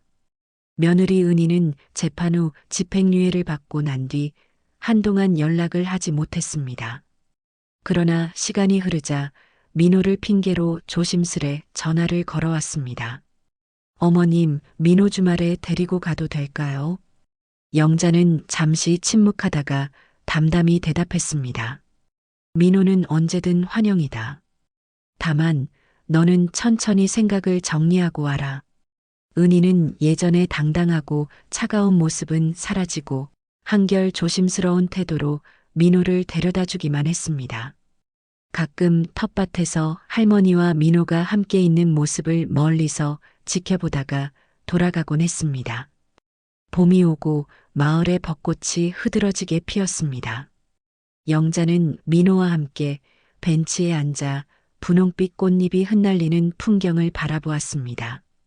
민호가 할머니의 손을 꼭 잡으며 물었습니다.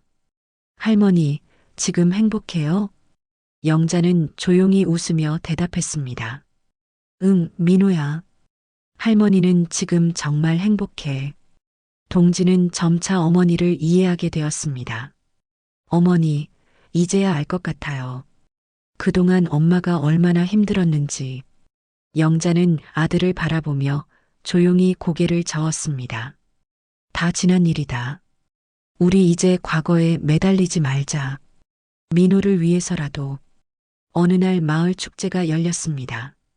영자는 경로당 어르신들과 함께 전통 음식 부스를 준비했고 민호는 그 옆에서 상추 파는 걸 도우며 환하게 웃었습니다. 민호가 상을 받아 기뻐하자 동지는 뿌듯한 미소를 지었습니다. 그날 저녁 가족은 마당에서 작은 캠프파이어를 하며 고구마를 구워 먹었습니다. 민호가 불빛 아래에서 노래를 부르고 동진이 웃으며 그 모습을 지켜보았습니다. 영자는 불빛 너머로 남편의 사진을 떠올리며 속으로 조용히 중얼거렸습니다. 여보, 이제 조금씩 다시 가족이 될 수 있을 것 같아. 영자는 더 이상 재산이나 과거에 매달리지 않았습니다. 24억짜리 서울의 집을 떠났지만 그로 인해 잃은 것이 아니라 오히려 자유와 평화를 되찾았습니다. 가장 소중한 건 눈앞의 오늘, 그리고 민호와 함께 웃을 수 있는 시간이라는 걸 깨달은 것이었습니다. 전원주택의 마당에는 초록 싹이 돋아나고 봄바람이 부드럽게 불었습니다. 민호가 텃밭에서 흙투성이 손으로 상추를 뽑아들며 해맑게 웃었습니다. 할머니, 오늘 저녁은 쌈밥 먹어요. 영자는 웃으며 민호의 머리를 쓰다듬었습니다. 그 순간 과거의 고통은 더 이상 자신을 붙잡지 못했습니다. 주말마다 아들이 찾아와 울타리를 고치고 연못 옆에 벤치를 새로 놓았습니다. 영자는 그 모습을 보며 조금씩 가족이 다시 제자리를 찾아가고 있음을 느꼈습니다. 은희도 몇 번이나 시골집에 와서 조심스럽게 인사를 건넸지만 영자는 서두르지 않았습니다. 신뢰는 말이 아니라 시간이 보여주는 거야. 그녀는 속으로 그렇게 중얼거리며 조급하지 않게 기다리기로 했습니다. 해가 지고 노을이 온 세상을 붉게 물들였습니다. 마당의 벤치에 앉은 영자는 하늘을 올려다보며 마음속으로 조용히 다짐했습니다. 이제는 재산도 과거도 놓고 사랑으로 가족을 지키며 살 거야. 그게 진짜 존엄이야. 바람이 불어와 머리카락이 살짝 흩날렸습니다. 민호가 옆에 와서 영자의 손을 꼭 잡았습니다. 할머니, 우리 내일은 고구마 심어요. 영자는 부드러운 미소를 지었습니다. 그래, 민호야. 내일은 고구마를 심자. 그리고 우리 함께 새로운 계절을 맞이하자. 영자의 눈빛은 더 이상 슬픔으로 가득하지 않았습니다. 고난을 지나온 뒤 마침내 진정한 자유와 존엄을 찾은 사람의 평화로움이 담겨 있었습니다. 그녀의 새로운 삶은 비로소 시작되고 있었습니다. 오늘 이야기는 여기까지입니다. 끝까지 함께 해주신 분이 계시다면 잘 들었다고 댓글 하나만 남겨주세요. 그리고 이야기가 가슴에 남으셨다면 가족과 친구, 지인들에게 널리 공유해주세요. 누군가의 인생이 당신의 이야기일지도 모릅니다. 구독, 좋아요는 다음 이야기를 이어가는 큰 힘이 됩니다. 감사합니다.